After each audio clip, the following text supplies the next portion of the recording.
Gracias por seguirnos a través de nuestro multimedio Telesur. Esto es El Mundo desde el Sur. Soy Luis Francisco Blandón desde Caracas, Venezuela. Y bueno, abordando dos aristas importantes el día de hoy que tienen que ver con petróleo, con Venezuela, porque PDVSA, Petróleos de Venezuela, emitió un comunicado sobre negociaciones para la venta de crudo a los Estados Unidos. En el texto, la empresa estatal señala que la venta de volúmenes de petróleo se realiza en el marco de las relaciones comerciales entre ambos países y en el curso de negociaciones bajo esquemas similares a los vigentes con otras empresas del sector, incluidas Chevron. PDVSA hace de conocimiento a la opinión pública este anuncio luego de que Donald Trump anticipara una compra de entre 30.000 y 50.000 millones de barriles de petróleo de Venezuela para luego venderlo a precio de mercado en medio del bloqueo comercial y militar sostenido por los Estados Unidos contra las exportaciones hidrocarburíferas venezolanas. Vamos a estar analizando en primer término este tema. Antes, recordarle a través de redes sociales, a lo largo del día sondeamos la opinión de nuestros usuarios sobre la segunda arista de esta emisión del Mundo desde el Sur. Ahí está, Estados Unidos incautó un petrolero con bandera rusa en el Atlántico y pretende enjuiciar ahora a su tripulación. ¿En qué se traduce estas acciones? Ahí están las opciones. Estados Unidos actúa por encima de las leyes internacionales, criminalización del comercio marítimo, es un acto de piratería y corso en el Caribe, o Estados Unidos eleva aún más la atención internacional. Son las aristas del tema al día de hoy, pero su opinión es importante. Vamos a estar revisando, asociando las respuestas más adelante con todos ustedes.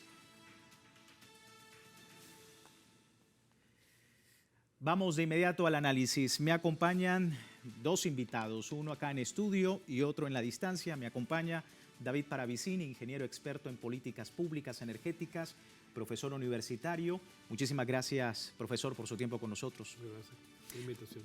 Gracias, especialista en temas de Rusia, periodista y traductor de medios rusos al español. Y desde Argentina, Hernando Kleinsman. Hernando, muchísimas gracias por su tiempo. Francisco, buenas noches.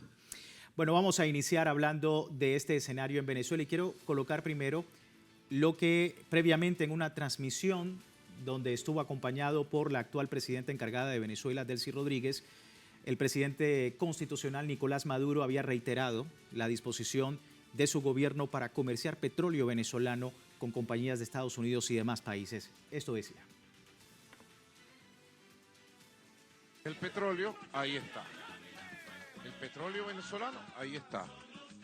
Por ley, constitución, por decreto de Bolívar, es venezolano. Será venezolano por siempre, pero está abierto a las inversiones mundiales y nacionales. ¿Y cómo hacen los países que no tienen petróleo? Que es la inmensa mayoría. ¿Cuántos países en el mundo tienen petróleo? 20 de 200 países que hay en el mundo. Los otros países tienen que producir otras cosas. ¿Ah? ¿Cómo nos sancionaron? Nos bloquearon en el año 16, 17, 18. La necesidad nos obligó a producir. Estamos produciendo y lo que viene para adelante es el doble o el triple de lo que estamos viendo ahora. Potencia agroalimentaria. Y están llegando inversionistas del mundo entero. Inversionistas que vienen bajo el respeto de la normativa nacional, la Constitución, la ley de hidrocarburos, bajo contrato, y nosotros somos gente de palabra y de ley. Nosotros estamos en nuestra ley. Nosotros estamos en nuestra ley, ¿no? Nosotros somos gente seria. Cuando firmamos un contrato, de acuerdo a la Constitución y la ley, eso se cumple, llueva, truene o relampaguee, como está pasando con Chevron. Llueva, truene o relampaguee. Más allá de los conflictos circunstanciales, momentáneos, que podamos tener con la actual administración, con Chevron se cumple a rajatabla el contrato. Somos gente seria, pues somos gente digna, somos gente heredera de Simón Bolívar.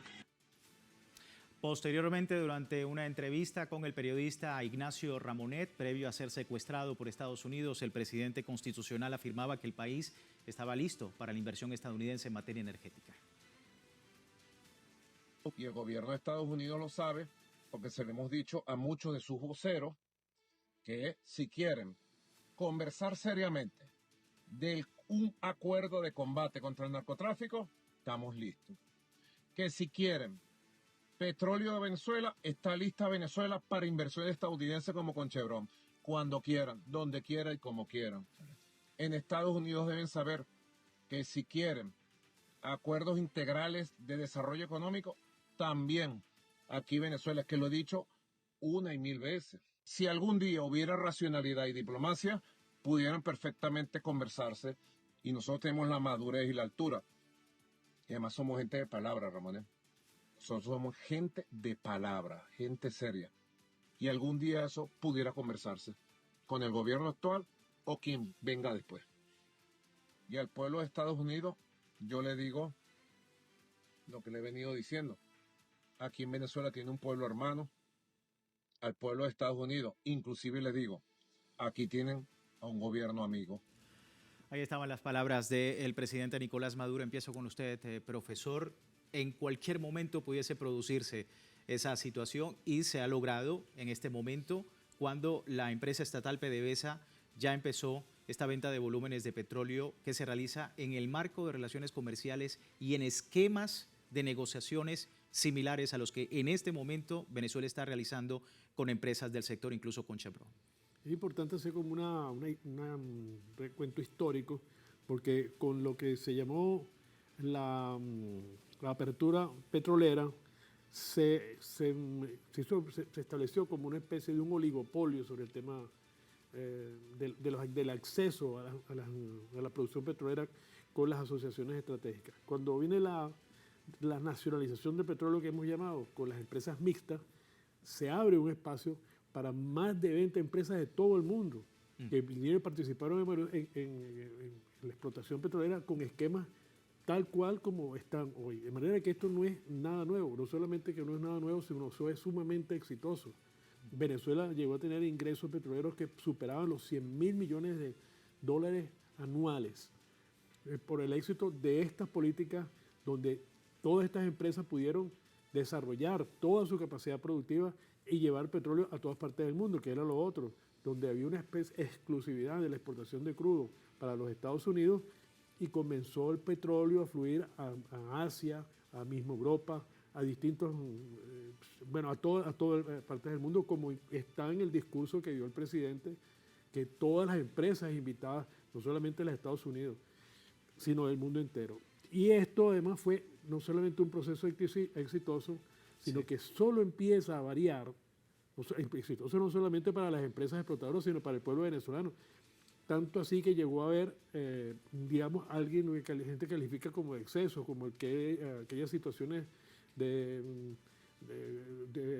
préstamos que había para los viajes, etc. Son unos excedentes que llegó al pueblo. Los sistemas de alimentación fueron fortalecidos, los de salud. Comenzó un programa de asistencia de salud extraordinario para Venezuela. Es decir, estas políticas con las empresas que invirtieron en la explotación de petróleo fueron que produjeron un salto cualitativo en la vida de los venezolanos y las venezolanas. Son las medidas coercitivas unilaterales las que frenan esto. Es decir, las limitaciones que hoy puede conseguir la misma Chevron o cualquier otra empresa que esté trabajando en Venezuela son las que la OFAC, con sus limitaciones, impide que estas empresas tengan muchísimo más libertad. Porque les impide, por ejemplo, el fracaso que ha habido con las contrataciones con las empresas que quieren explotar el gas de Dragón, porque le dice que no puede pagarle ni ganancias ni impuestos a Venezuela. No puede impuestos ni puede pagar el valor del gas que se está extrayendo. Bueno, son condiciones inaceptables.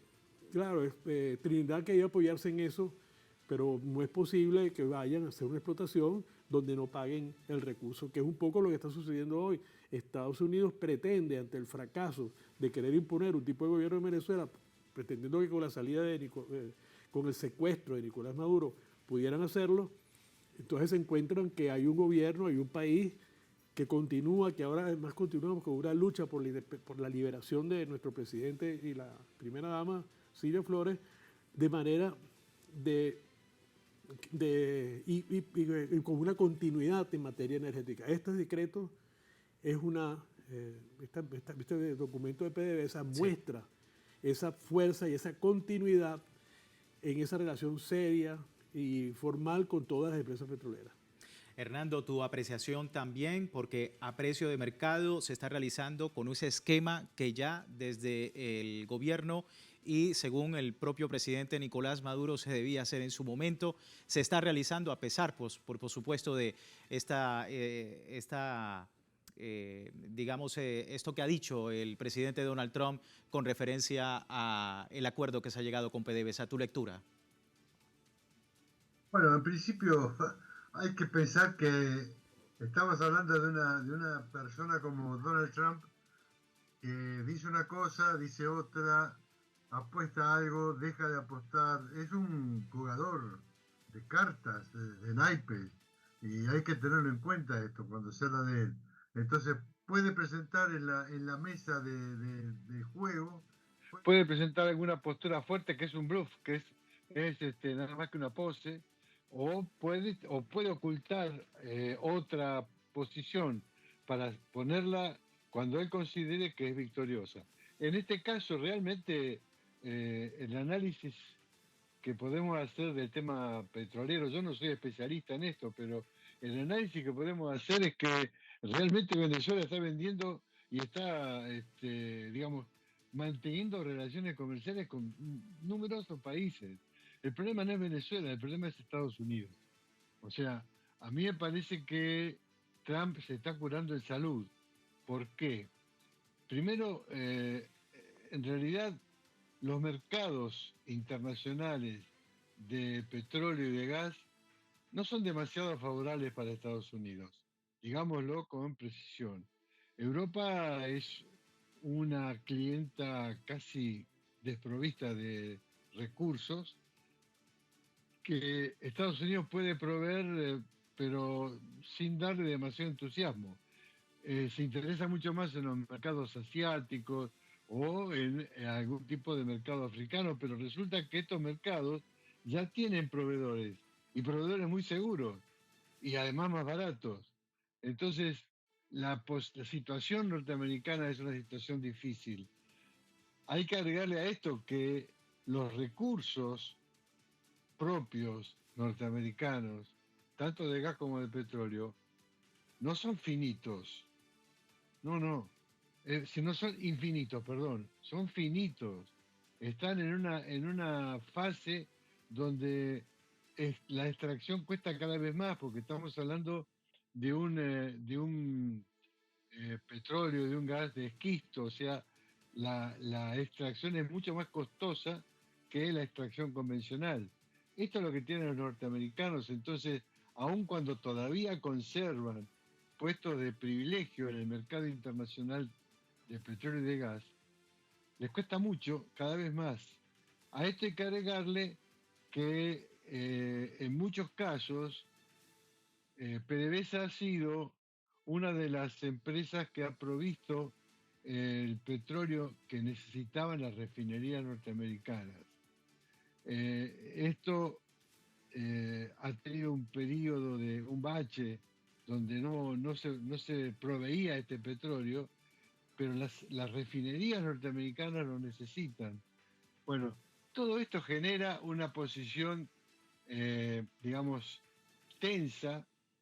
Estoy tratando de elegir las palabras para no decir loca, una posición tensa de parte de la administración norteamericana, que recurre a medidas absolutamente fuera de contexto, fuera de todo lo que tenga que ver con el orden internacional, las normas, las reglas del derecho, están fuera de todo eso.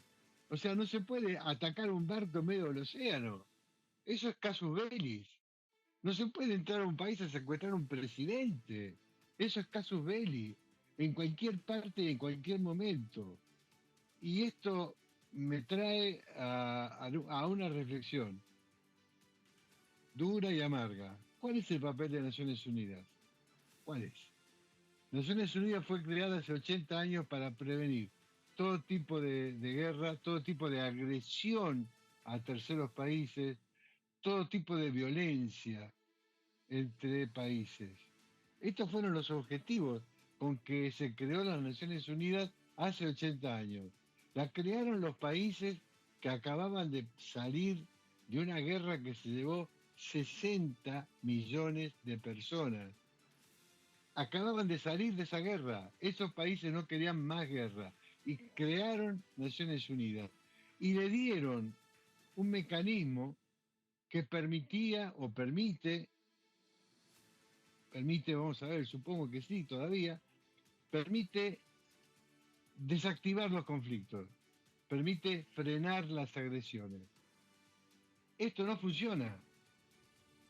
Al día de hoy esto no funciona. Entonces, todo lo que está haciendo Estados Unidos, que es absolutamente contrario a derecho, no tiene la correspondiente medidas represivas desde el punto de vista de la organización internacional.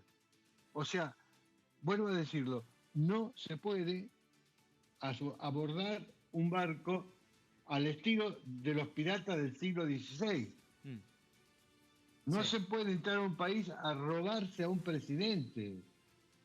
No se puede. Bueno, esto es lo que está fallando en este momento. Sí, y es justamente algo que vamos a abordar más adelante. Yo antes quiero reiterarle a la audiencia que tiene tiempo de participar en la encuesta sobre ese tema, precisamente de este abordaje de Estados Unidos al carguero ruso en aguas del Caribe. Lo que usted opina también es importante, le invitamos a participar. Hago una breve pausa, ya regresamos con nuestros invitados sobre este tema Venezuela y por supuesto lo que está ocurriendo en el Caribe. Ya regresamos.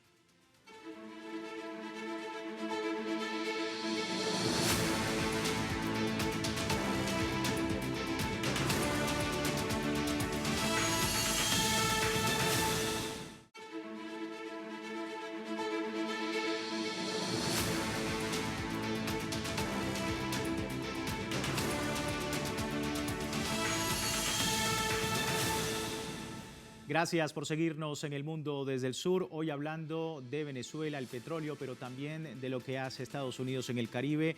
El Ministerio de Relaciones Exteriores de Rusia emitió un comunicado en el que condena el abordaje de un tanquero por parte de la Armada de los Estados Unidos. Rusia denunció que el tanquero fue abordado por fuerzas navales estadounidenses en aguas internacionales, califica el hecho como una violación al derecho marítimo y una amenaza directa a la libertad de navegación.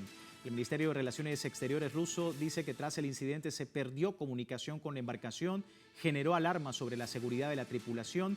Con imágenes difundidas se mostraba un helicóptero de Estados Unidos sobrevolando peligrosamente cerca del buque, mientras la empresa propietaria Burbensk Marine aseguró que la nave navegaba en lastre, sin carga y había intentado reiteradamente comunicar su carácter civil.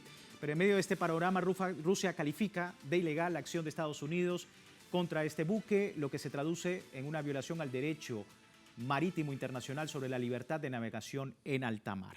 Seguimos abordando el tema. David Paravicini, ingeniero experto en políticas públicas energéticas desde Venezuela, y Hernando Keisman, especialista en temas sobre Rusia, periodista, traductor de medios rusos al español. Profesor, con usted, bueno, ya adelantaba un poco también, Hernando, sobre esta situación y, bueno, el papel de la ONU, que también obviamente está en juicio por todo lo que ha ocurrido en el Caribe.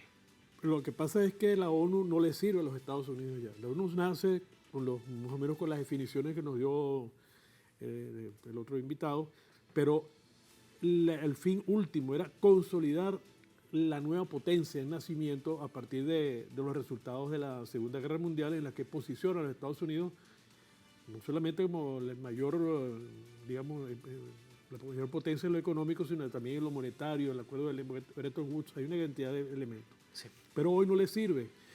Pero no solamente no le sirve, o la razón fundamental por la que no le sirve es porque el estado de la economía de los Estados Unidos lo hace inviable. La deuda externa que tiene de más de 30 billones o trillones de dólares en la contabilidad de ellos.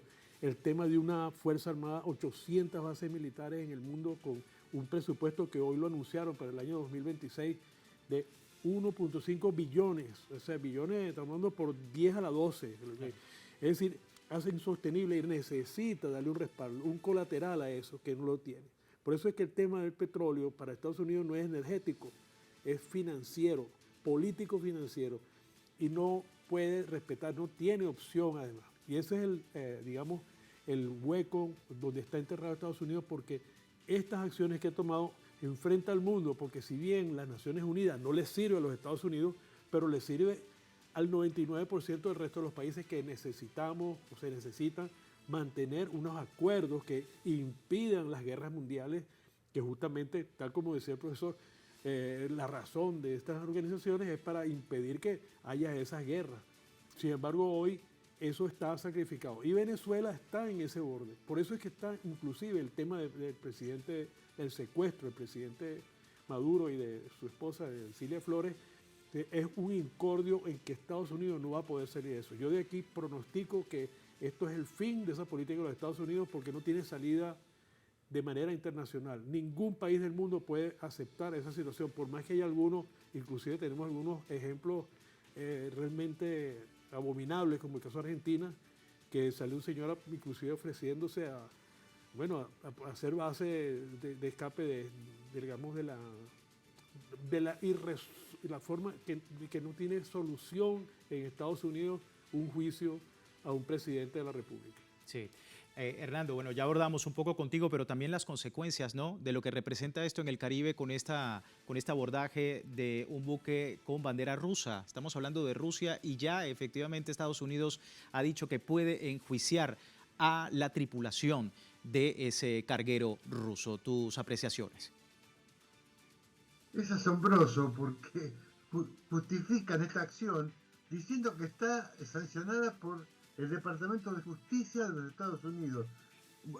Muy bien. ¿En dónde se verifica esta acción? En alta mar, en aguas internacionales, donde el Departamento de Justicia de Estados Unidos no tiene jurisdicción.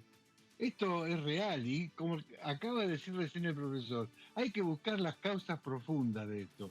Y las causas profundas de esto se llaman exactamente el presupuesto militar que van a aprobar sin duda de 1.5 billón de dólares. Es algo demoníaco. Y la deuda externa norteamericana que ya asciende a casi 37 billones de dólares. Hay que mantener esas cifras. ¿Con qué las van a mantener? En una economía que está en retroceso, no está en avance.